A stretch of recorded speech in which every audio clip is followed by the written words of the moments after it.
नमस्कार दोस्तों, कैसे हो। आर्यन एजुकेशन में आप सभी का स्वागत है। अभी तक आपने मेरे वीडियो को अगर सब्सक्राइब नहीं किया है तो सब्सक्राइब करें, बेल आइकन को दबाएं ताकि आपको समय समय पर नोटिफिकेशन मिलता रहे और लाइक शेयर जरूर करें। देखो मित्रों, आज हम एक हिंदी व्याकरण के नए टॉपिक को लेकर के चर्चा करने वाले हैं। उससे पहले कल मैंने आपसे एक प्रश्न किया था, गुरु हु शब्द में विसर्ग का उच्चारण स्थान है। तो मेरे काफी विद्यार्थियों ने इसका उत्तर देने का प्रयास किया। तो सबसे पहले उन सभी विद्यार्थियों को मैं धन्यवाद देना चाहूंगा जिन्होंने उत्तर दिया, हिम्मत दिखाई। उसमें से कुछ एक के सही हुए हैं, किन्हीं के गलत भी हुए हैं। तो जिनके गलत हुए हैं वो भी निराश ना हो।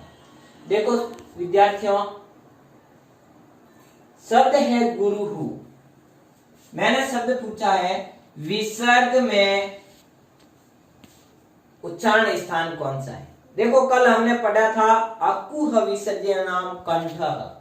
अगर आप सीधे विसर्ग को जाते हैं कि सूत्र आधारित, वहां पर अकुह विसर्जनाम कंठ। तो मित्रों वहां आपकी थोड़ी सी गलती हो सकती है, सही है, लेकिन विसर्ग जो एक ऐसा शब्द है जिनको हम कहते हैं, ये शब्द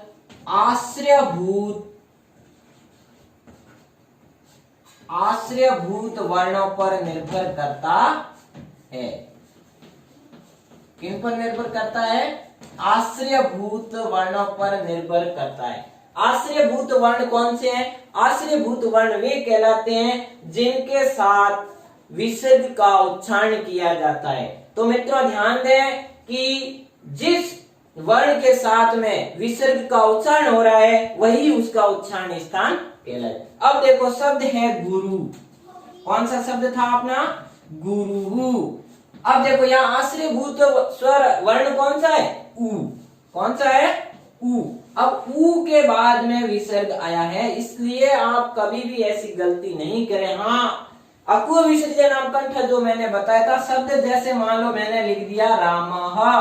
अब विसर्ग का पूछूं तो यहाँ पे कौन सा है आश्रयभूत वर्ण? अ के बाद में क्या आ रहा है? विसर्ग। जब अ के साथ में आ रहा है तो उसी का स्थान हो जाएगा कंठ। लेकिन यहाँ उपदमान्य ओष्ठौ, इसलिए जो विसर्ग है उसका उच्चारण स्थान कौन सा होगा? ओष्ठौ। इसका सही उत्तर देने वाले हमारे विद्यार्थी है एक भावेश कुमार और दूसरे हैं तारासन। आप दोनों विद्यार्थियों का बहुत बहुत धन्यवाद। आप इसी तरह से जुड़े रहें, अपने मित्रों को भी जोड़ें और जो मेरे द्वारा पूछे जा रहे प्रश्नों पर मंथन करें, उसका जवाब जरूर दें, कमेंट बॉक्स में अपनी राय दें। आज हम अभी अगला टॉपिक शब्द विचार लेकर के चर्चा करने वाले हैं।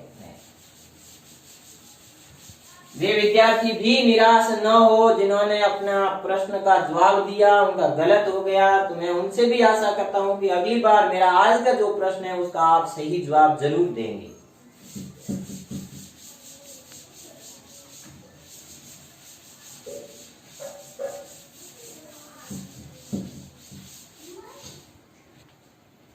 देखो मित्रों, आज शब्द विचार लेकर के हम चर्चा करने वाले हैं।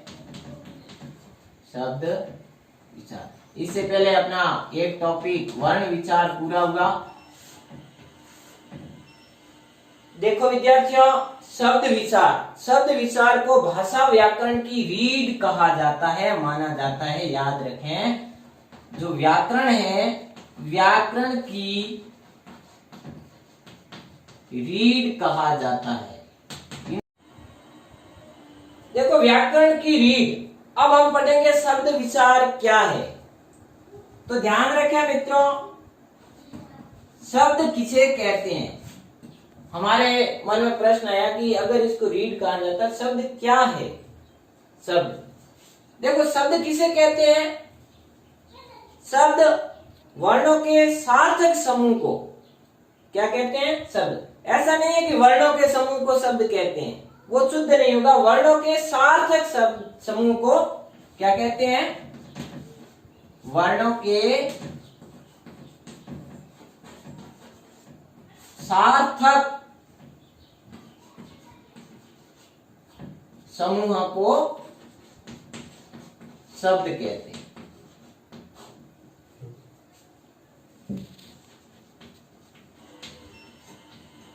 अगर कहते हैं कि वर्णों के समूह को, जैसे मैंने कोई शब्द लिख दिया क, अ, ग, ये भी एक समूह बन गया, लेकिन सार्थक नहीं है, इनका कोई अर्थ नहीं आ रहा है, तो सार्थक शब्द।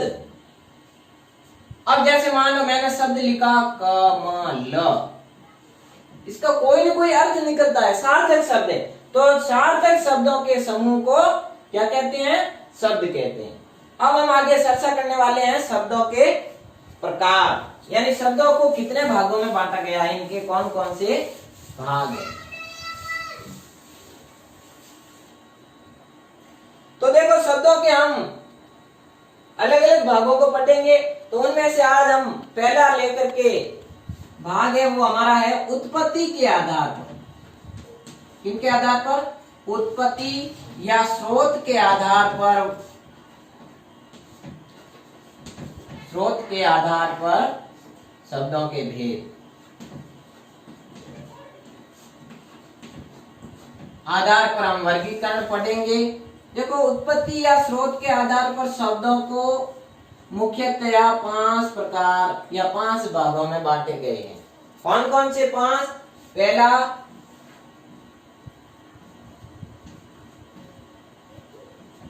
तत्सम शब्द,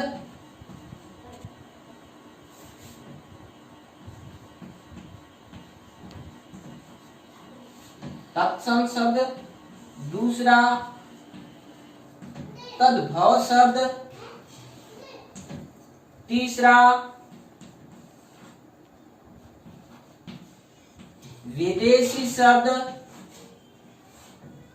चौथा देशज शब्द। और 5वां संकर शब्द। देखो इनकी परिभाषा लिखना चाहें तो मैं जो बोल रहा हूं आप आराम से उसको सुने, उसके बाद में अपनी नोटबुक में लिखें, और यहाँ एक एक करके उन पे मैं चर्चा करने वाला भी हूं। तो देखो अगर उत्पत्ति के आधार पे हमें पूछा जाए कि शब्दों के कितने प्रकार है, कितने भाग है, तो 5 प्रकार है। कौन कौन से हैं? तत्सम, तद्भव, विदेशी, देशज और संकर। अब लेते हैं पहला तत्सम शब्द कौन से हैं, उसके बाद जैसे तद्भव कौन से हैं, विदेशी कौन से हैं, देशज कौन से हैं और संकर कौन से हैं।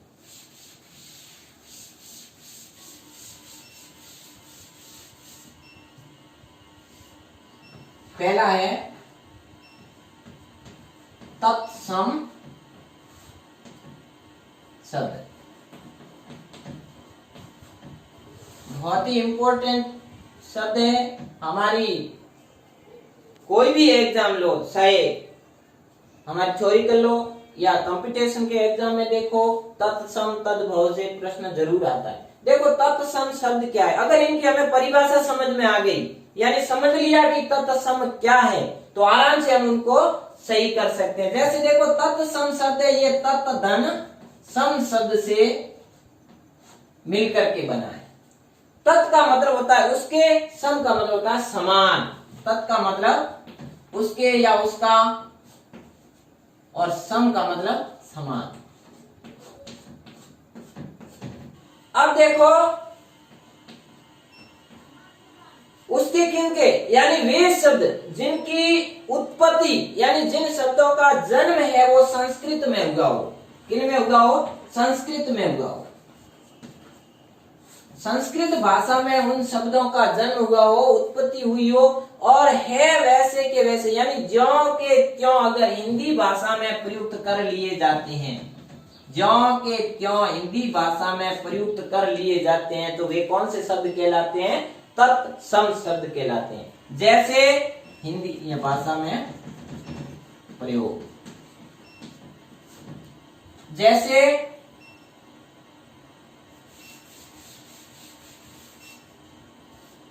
ऐसे कौन कौन से शब्द हैं जो तत्सम है?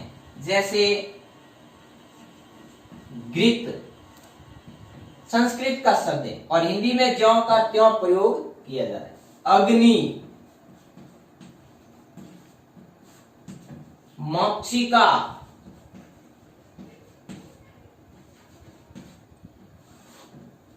और भी बहुत सारे शब्द हैं जिनको संस्कृत से ज्यों का त्यों हिंदी में प्रयोग किया। तो शब्द समझ में आ गया होगा। तत्सम यानी शब्द किनके हैं? संस्कृत भाषा के, और प्रयोग कहाँ किए जाते हैं? हिंदी में, बिना किसी बदलाव के। जैसे संस्कृत के हैं वैसे के वैसे हिंदी में प्रयोग में लिए जाते हैं। जैसे घृत, अग्नि, मक्षिका। इसी प्रकार दूसरा लेते हैं तद्भव शब्द।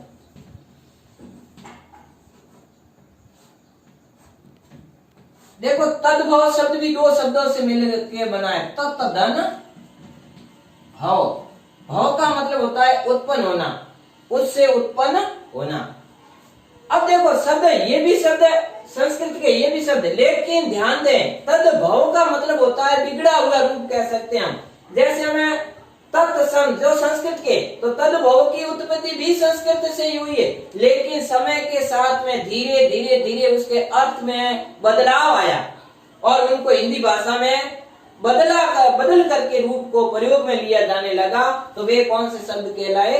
तद्भव। यानी संस्कृत के शब्द या संस्कृत के शब्दों को बदल करके समय के साथ में जब हिंदी में प्रयोग, यानी अर्थ वही है, बदलाव हुआ है, तो वो कौन से शब्द कहलाते हैं? तद्भव शब्द। जैसे कौन कौन से? तद्भव से ही तत्भव, सम से ही तद्भव बदले। जैसे संस्कृत का शब्द हम पहले है वैसा का वैसा कौन सा ले रहे हैं? घृत। घृत शब्द कौन सा है? संस्कृत का, और ये भी संस्कृत के ही है लेकिन बदला हुआ। कैसे? जैसे घृत, घृत को समय के साथ में धीरे धीरे धीरे धीरे जैसे जैसे समय गुजरता गया तो घृत को हमने किसके रूप में लिखना शुरू कर दिया? घी। तो घी क्या है? तद्भव है, और इसका तत्सम क्या होगा? घृत। यानी वास्तविक संस्कृत का शब्द है वो तो है घृत, लेकिन समय के साथ में धीरे धीरे हमने इसको किस में बदल दिया? घी में। इसी प्रकार अग्नि, समय के साथ में धीरे धीरे ये किस में बदल गया? आग। किस में बदला? आग। इसी प्रकार मक्षिका, इसको क्या कहेंगे? मक्खी।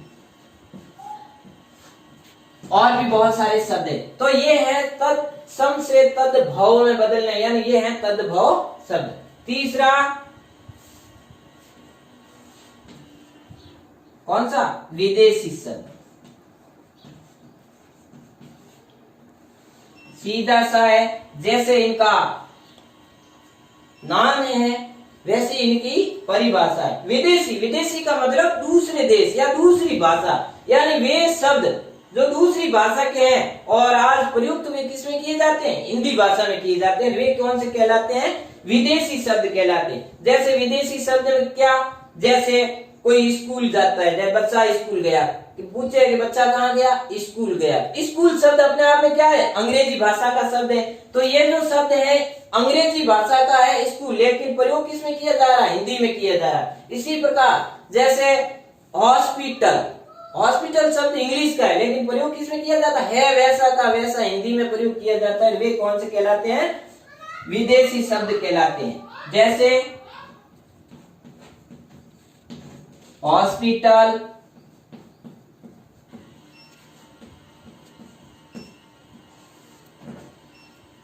स्कूल, रिक्शा, और भी बहुत सारे शब्द हैं। तो ये शब्द कौन से होंगे? विदेशी शब्द।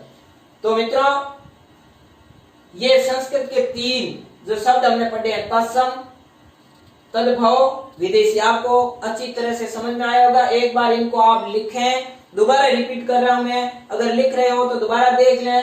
तत्सम दो शब्दों से मिलकर बना है, तत्धन सम। तत् का मतलब उसके, सम का मतलब समान, किसके समान? जो संस्कृत के शब्द हैं वैसे के वैसे या ज्यों का त्यों उनका हिंदी भाषा में प्रयोग किया जाता है, तो वो है तत्सम। जैसे घृत, अग्नि, मक्षिका।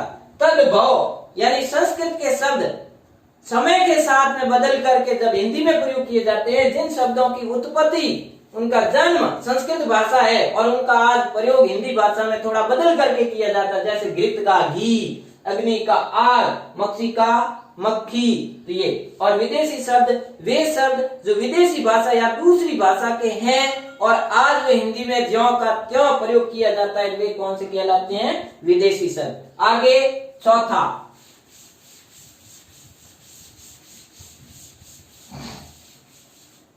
देशज शब्द।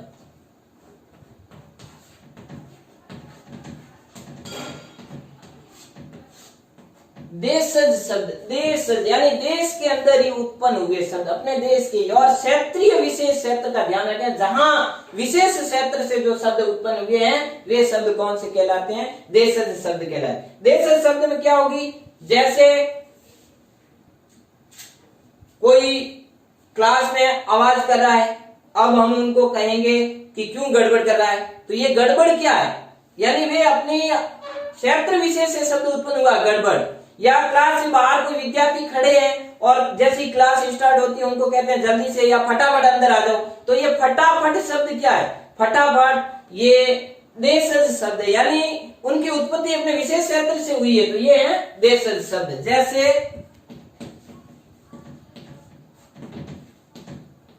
गड़बड़, फटाफट। और एक शब्द आमतौर पर सुनने को मिलता है, जैसे बच्चे झगड़ते हैं, आवाज करते हैं, देख ज्यादा बदमाशी कर मत कर, नहीं तो अभी मैं तेरे मुक्का मार लूंगा, तो ये मुक्का क्या है? मुक्का भी अपने आप में एक देशज शब्द है। ऐसे बहुत सारे शब्द हैं जो देशज है। अब लास्ट है अपना पांचवा, संकर शब्द। कौन से शब्द? संकर शब्द को संस्कृत संकर को अगर अंग्रेजी में देखते हैं, इनको हाइब्रिड कहते हैं। हाइब्रिड का मतलब होता है दो अलग अलग शब्दों से मिलकर के कोई एक अर्थ निकलता हो, यानी दो अलग अलग भाषाओं के शब्द आपस में मिलकर के उनका हिंदी भाषा में जब प्रयोग किया जाता है, तो वे कौन से शब्द कहलाते हैं? संकर शब्द कहलाते हैं। जैसे रेल, यात्री, दो शब्द अलग है। रेल,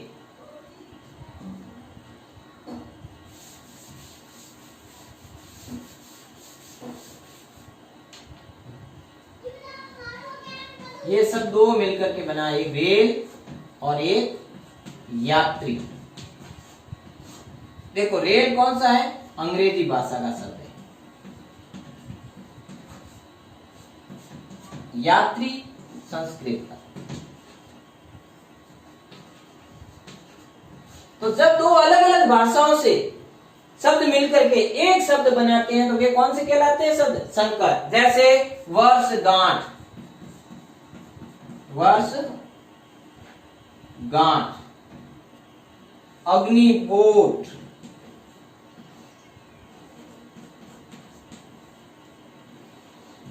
और जांच करता।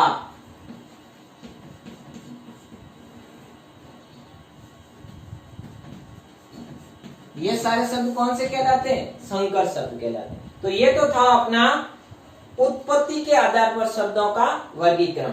अब हम दूसरा एक लेते हैं, प्रयोग के आधार पर शब्दों के प्रकार।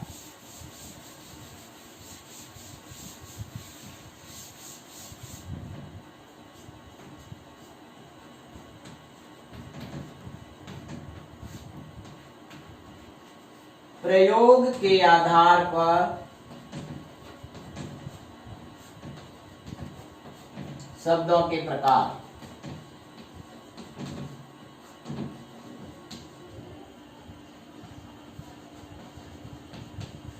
देखो विद्यार्थियों, हर जो प्रकार है उनको याद करना है। जैसे आपको प्रश्न दे दिया उत्पत्ति के आधार पर शब्दों को कितने भागों में बांटा गया है, तो वहां होंगे 5। अगर प्रश्न दे दिया कि प्रयोग के आधार पर शब्दों को कितने भागों में बांटा गया है या कितने प्रकार बताए गए हैं, तो यहाँ ध्यान रखें, इनको दो प्रकारों में बांटा गया है। पहला विकारी शब्द, कौन से? विकारी शब्द। और दूसरा कौन सा? अविकारी शब्द। अविकारी शब्द। कितने भागों में बांटा गया है? दो, विकारी और अविकारी। देखो विकारी, विकार का मतलब बदलाव आना, बदलना, और अविकारी का मतलब जिसमें कोई विकार नहीं आए, कोई बदलाव नहीं आए। अविकारी शब्दों को अव्यय भी कहते हैं। अव्यय, अव्यय का मतलब होता है जिनमें कोई खर्च ना हो, कोई बदलाव नहीं हो। अब किसमें बदलाव ना हो? शब्दों में। शब्दों में भी क्या? शब्द किसके पर निर्भर करते हैं? शब्द लिंग, वचन, काल और कारक पर निर्भर करते हैं। तो मित्र ध्यान दें, इसकी परिभाषा लिखते समय ये लिखें, वे शब्द जो वचन, लिंग, काल व लिंग, वचन, काल और कारक के अनुसार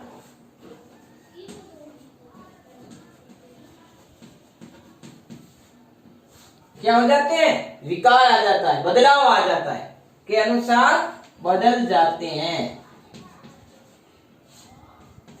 या बदलाव आ जाता है। कौन से शब्द कहलाते हैं? विकारी शब्द कहलाते हैं। अब पूछा जाए कि विकारी शब्द कितने हैं, तो ध्यान दें, इनकी संख्या, किनकी? विकारी शब्दों की संख्या, विकारी शब्दों की संख्या 4 है। कितनी? 4। कौन कौन से हैं 4?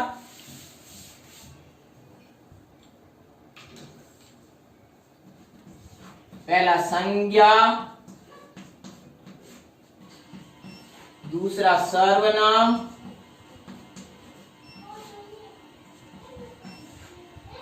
संज्ञा, सर्वनाम, क्रिया और विशेषण। ये इनके अनुसार बदल जाते हैं। जैसे एक उदाहरण के तौर पे मैं आपको बताता हूं, जैसे राम पढ़ता है, शब्द आया राम पढ़ता है। संज्ञा कौन है इसमें? राम।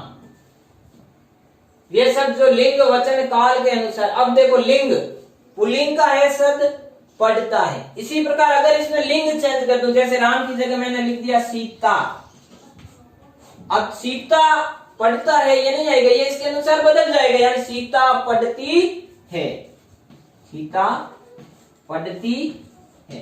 तो ये इनके अनुसार, यानी लिंग, वचन, काल के अनुसार बदल जाते हैं। वे शब्द कौन से कहलाते हैं? विकारी शब्द कहलाते हैं। अगला है अपना अविकारी शब्द।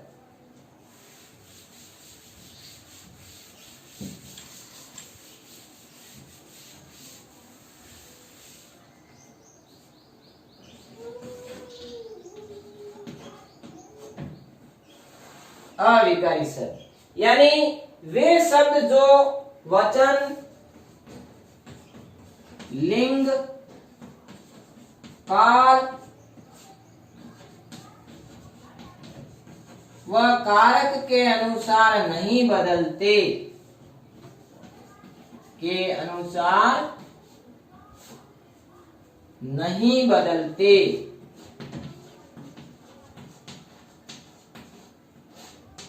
क्या कहलाते हैं? अविकारी शब्द कहलाते हैं।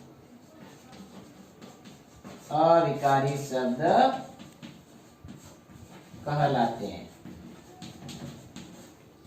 अब इनकी भी संख्या पूछ ली जाए कि अविकारी शब्दों की संख्या कितनी है, तो इनकी भी संख्या 4 है। कितनी? इनकी संख्या भी 4 है। 4 कौन कौन से? पहला क्रिया विशेषण,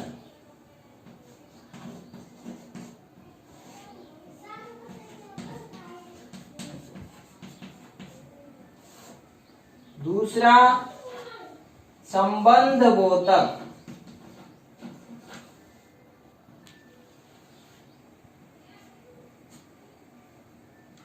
संबंध बोधक। तीसरा समुच्चय बोधक, समुच्चय बोधक।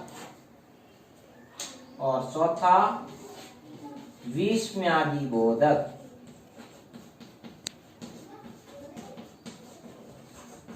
ये 4 शब्द है जो अविकारी शब्द कहलाते हैं। जैसे एक उदाहरण दे दूं,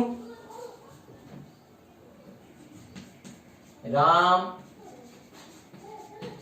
धीरे धीरे दौड़ता है। दौड़ता,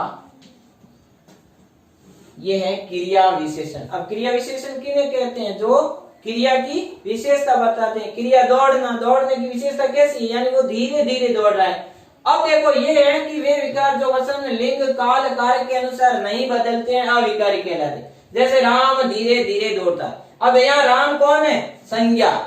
अब मैंने संज्ञा चेंज कर ली, जैसे राम पुल्लिंग का था, अब राम को मैंने लिंग वचन करके चेंज कर दिया, लिंग स्त्रीलिंग में ले लिया, जैसे सीता।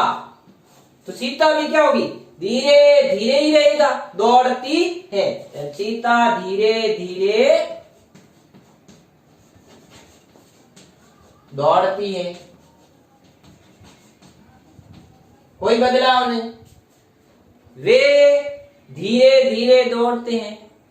तो यहां जो शब्द है धीरे धीरे, इनमें किसी भी प्रकार का कोई परिवर्तन नहीं आता है। तो ये कौन से कहलाते हैं?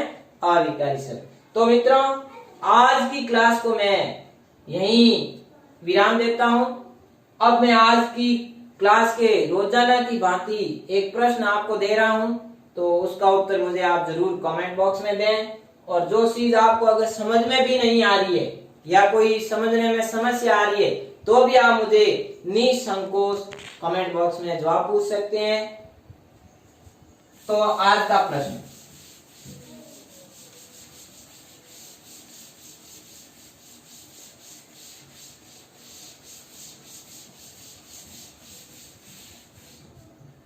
आज का मेरा प्रश्न है,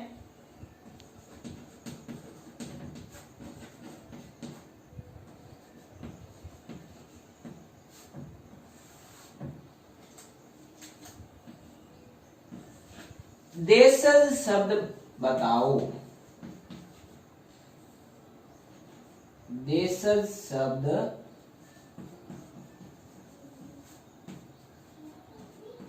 कौन सा है? या मैं 4 ऑप्शन दे रहा हूं, उनमें से कौन सा शब्द देशज है? ए काश, बी सपना, सी थान, डी ताकत।